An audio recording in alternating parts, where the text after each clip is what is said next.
Assalomu alaykum, to'rdagi barliq kitob anglag'uvchi do'stlar. Biz mərhum tarixçimiz Turg'un Almas əpəndim yazgan Uyg'urlar degan kitobni o'qishni davomlashtiryapmiz. Əmdi Uyg'urlarning kelib chiqishi to'g'risidagi masalani atrofliq tushuntirish uchun tuandagi afsona va rivoyatlarga birlikda quloq solaylik. Uyg'urlarning ajdodining kelib chiqishi to'g'risida Yahudilar, Yunanlıqlar, İranlıqlar, Türklər və Jungoning qadimki yilnomalari ham dostonlarida bir qator afsona va rivoyatlar xotirlangan. Albatta, afsona va rivoyatlarda tasvirlangan voqealarga asoslanib, tarixdagi muhim masalalar to'g'risida hukm chiqarg'ili bo'lmaydi. Lekin afsona va rivoyatlar tarixiy chilliqni ma'lum darajada aks ettiribmi beradi. Şuna bizga ajdodlarimizning kelib chiqishi to'g'risidagi afsona va rivoyatlar bilan tanishib chiqishning ziyni yo'q. Yahudi rivoyatlarida Nuh payg'ambarning Turk degan bir o'g'li bo'lib, Turklar shuning avlodi deyiladi. Yahudilar bu rivoyat orqali Turk xalqlarining kelib chiqishini o'zlariga bog'laydi. İranlıqlarning rivoyatida bizning eng qadimgi ajdodimiz bo'lgan Olib Ertonga ya'ni Afrasiyabni İranning afsonaviy qahramoni Siyavush bilan tuqqan qilib ko'rsatdi. Lekin bu rivoyatlarning hech qanday ilmiy qiymati yo'q. Chunki Yahudi va İranlıqlarning turklar to'g'risidagi bu rivoyatlari Tavrat bilan Shahnomedagi qilcha real asosi bo'lmagan afsonalarga asoslangan. Ajdodlarimizning kelib chiqishi to'g'risidagi rivoyatlarning bir qadar tarixiy haqiqatga uyg'unroq keladigan O'g'iznoma dastoni bo'lsa kerak. Hullar imperiyasining milodidan 3 asr burunqi chog'dan tortib, milodining 216-yilgacha hukm surgan eng qudratli davri, milodining 240-yillar burunqi vaqtidan tortib, milodining 48-yilgacha. Batur Tanrıqut u milodining 209-yil burundan tortib, milodidan 175-yil burunqi chaqqicha Tanrıqut bo'lgan. Ularning davri bo'ldi. Batur Tanrıqut davrida Hun imperiyasi mislsiz darajada qudrat topdi. Shuning uchun turk xalqlari Batur Tanrıqutning hurmati va shon shuhratini texmi yuqori ko'tarish maqsadida O'g'iznoma dastonini yaratib, uningda Batur Tanrıqutni ilohlashgan bir afsonaviy qahramon darajasiga ko'tardi. O'g'iznoma dastonida Batur Tanrıqutning Jungo, Hindiston va Yevropaga qadar qilgan yurishlari, Osiyoning shimoliy qismidagi joylarni tamoman ishg'ol qilganligi tasvirlangan. Demisimi Batur Tanrıqut milodidan 177-yildan burun g'arbga qilgan yurishlarida O'rta Osiyo va G'arbiy Osiyodagi davlatlarni bo'ysundirib, Kaspiy dengizining bo'yigacha borgan edi. O'g'iznoma dastonda mundaq deyiladi. Bir kuni Oyxonning ko'zi yo'ridi. Bir o'g'il tug'di. O'g'ilning qoshlari qora edi. Ko'zlari ko'k, og'zi cho'g'dek qizil edi. U hur parilardan chiroyliroq edi. Uning puti buqining putidek, beli bo'ra belidek, murisi qora bulg'un murisidek, ko'ksi iyiq ko'ksidek edi. U yiliqlarni boqatdi, otlarga minatdi, ovlaytdi. Kunlar o'tib, tunlarmi o'tib, u yigit bo'ldi. Kunlarning birida O'g'iz qolgan Tangriga sig'inayotdi, atrof qorong'ilashib, osmondan bir ko'k nur tushdi. Bu nur kundimi nurliq, oydimi yo'riq edi.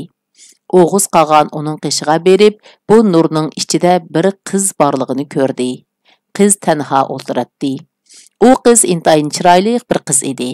Uning peshonasida otashdek nurliq bir mingi bo'lib, bu mingi qutub yulduziga o'xshaydi. Bu qiz shunchalik go'zal ediki, u kulsa ko'k tangrimu qo'shilib kulatdi, yig'lasa ko'k tangrimu billa yig'lar edi. O'g'izxon bu qizni ko'ribla as-hushini yo'qotdi, uningga kuyib qoldi, qizni oldi. Onun bilan billa bo'lib armoniga yetdi. Qiz homildor bo'ldi. Kunlar o'tib, tunlar o'tib, uning ko'zi yo'ridi va 3 o'g'il tug'di. Tunjisiga kun, o'tiranchisiga oy, kenjisiga yulduz deb at qo'ydi. Bir kuni O'g'izxon ovga chiqdi. U oldidagi ko'lning o'ttirsida bir daraxt ko'rdi. Daraxtning qovukida bir qiz yolg'iz o'ltiratdi. U bekmo chiroyli bir qiz edi. Uning ko'zi osmondan ko'krak, chechi xuddi daryo suyidek, tishlari unchidek edi. O'g'izxon uni ko'ribla as-hushini yo'qotdi. Yuragiga o't tutashdi. Unaga kuyib qoldi va uni oldi. Onun bilan billa bo'lib tiliki yetdi. O qiz 2 qat bo'ldi. Kunlar o'tib, tunlar o'tib, uning ko'zi yo'ridi va 3 o'g'il tug'di. Tunjisiga ko'k, o'tiranchisiga tog', kenjisiga dengiz deb at qo'ydi.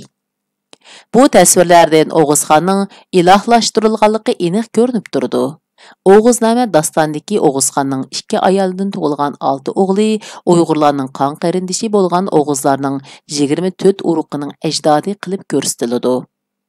İran tarixchisi Rashidning Jami'ut Tavarix nomli asrda keltirilgan Oğuzxon rivoyatida Oğuzlarning 24 uruqining ajdodi Oğuzxonning 6 o'g'li deyilgan. Oğuzxon ömrünün axırida özünün nəhayət aqıllıq vəziri Uluq Türknің ajoyib bir tush ko'rganligini angladi. Uluq Türk kunlarning birida mundaq bir tush ko'rdi. U tushida bir oltin yo bilan 3 kumush o'q ko'rdi. Bu oltin toki kun chiqishdan toki kun petishgacha tortilgan. 3 kumush o'q bo'lsa shimolni ko'rsatib turadi.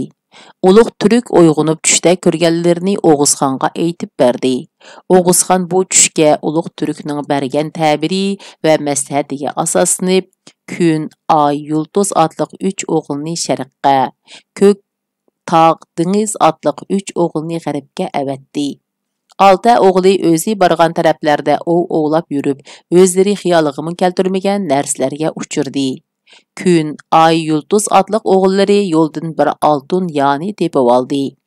Oltin yani adisi Oğuzxonga akilib berdi. Ko'k, tog', dengiz qatorliq o'g'illari yo'ldan 3 kumush o'q, o'qiyaning o'qini tepib oldi. 3 kumush o'qni Oğuzxonga akilib berdi. Oğuzxon oltin yani 3 ga bo'lib, kun, ay, yulduz otliq o'g'illariga berdi. 3 tal kumush o'qni ko'k, tog', dengiz otliq o'g'illariga berdi. Bular Oğuzname dastanidan elingan. Oğuzlarning 24 uruqi 2 cho'ng tarmoqqa bo'linadi. Biri bo'z o'q tarmoqi deb ataladi.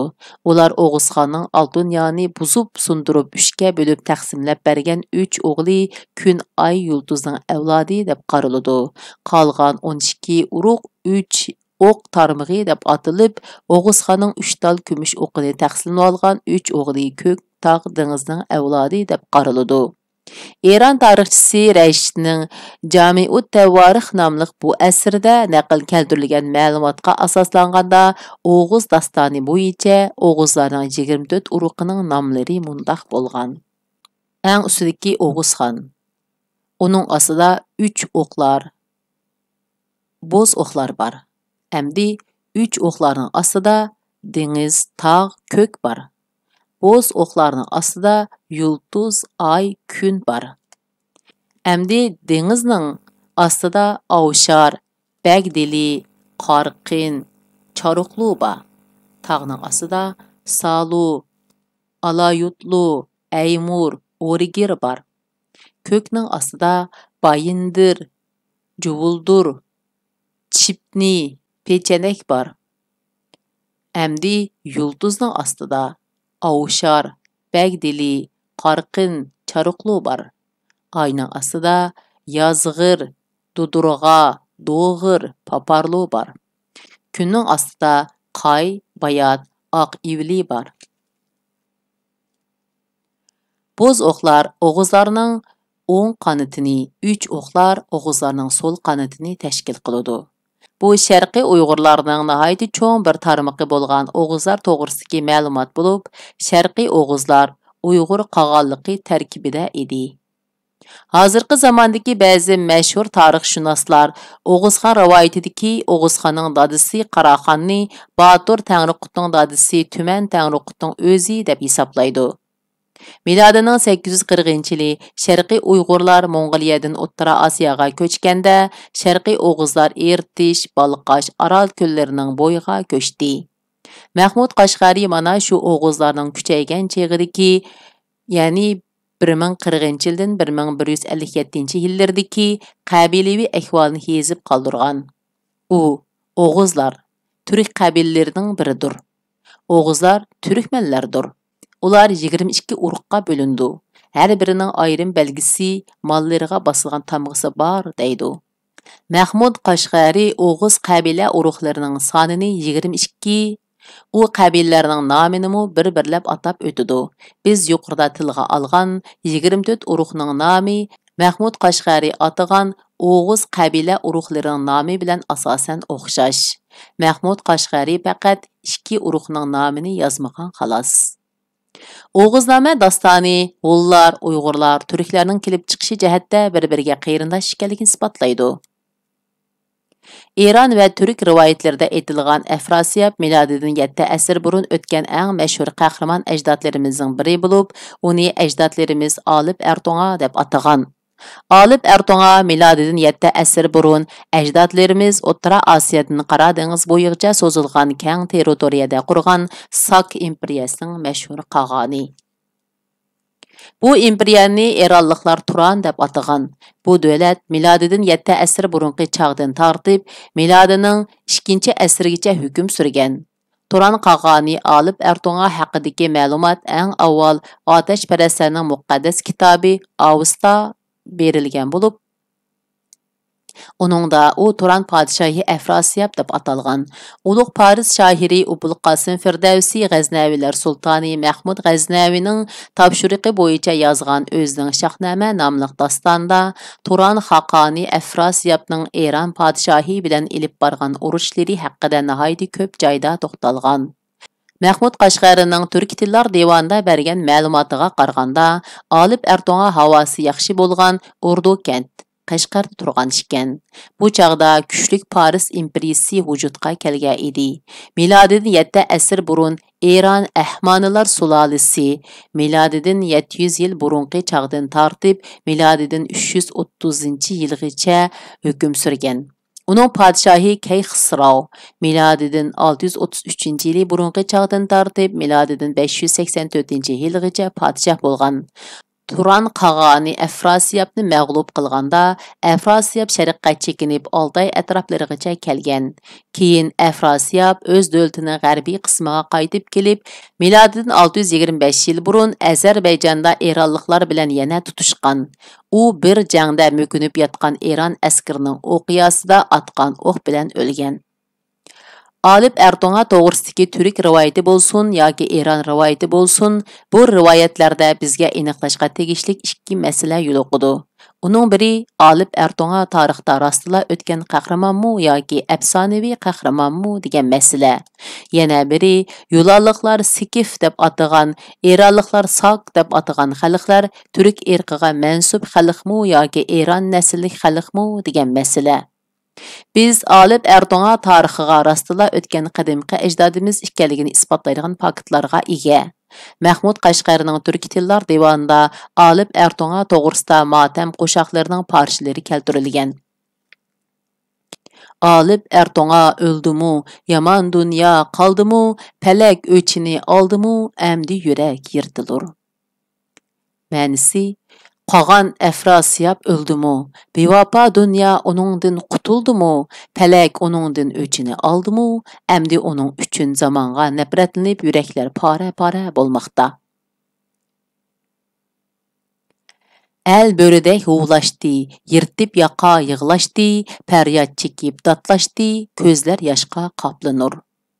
Ma'nisi Odamlar Efrasiyabning o'limiga ichinib bo'riga o'xshash huvlashdi. Ah urib yaqinlarini yirtishdi.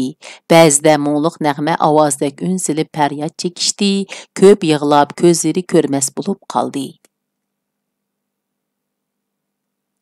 Olib Erto'g'aning matimiga yetib kelgan baglarning shu chaqdagi ruhiy holatiga beg'ishlangan qo'shiqda mundaq deyilgan. Baglar etini harg'uzdi, qayg'u ularni turg'uzdi. Mağzi yüzü sarğaydı, sürtülgəndək zəbiran. Mənsi, bəylər atlarını harğızıb kelişdi, ularını qaygı bastı, yüzləri zəbirandək sarğaydı. Divanda keltirilgan bu 3 kuplet qo'shiq ajdodlarimizning milodidan 7 asr burun Olib Erto'g'aning o'limiga beg'ishlab yaratgan tarixiy dastonining saqlanib qolgan parchalaridir. Olib Erto'g'a haqida bu qo'shiqlar Olib Erto'g'aning tarixda o'tgan haqiqiy tarixiy qahramon ekanligini, uning ajdodlarimizning qalbidan cho'nqur o'rin olgan ulug' qag'alarimizdan biri bo'lganligini isbotlaydi. Bu qitimli o'qishimiz mush yergacha bo'ldi. Davomini kelar qitim o'qiymiz. Xayr xo'sh, Allohga omonat.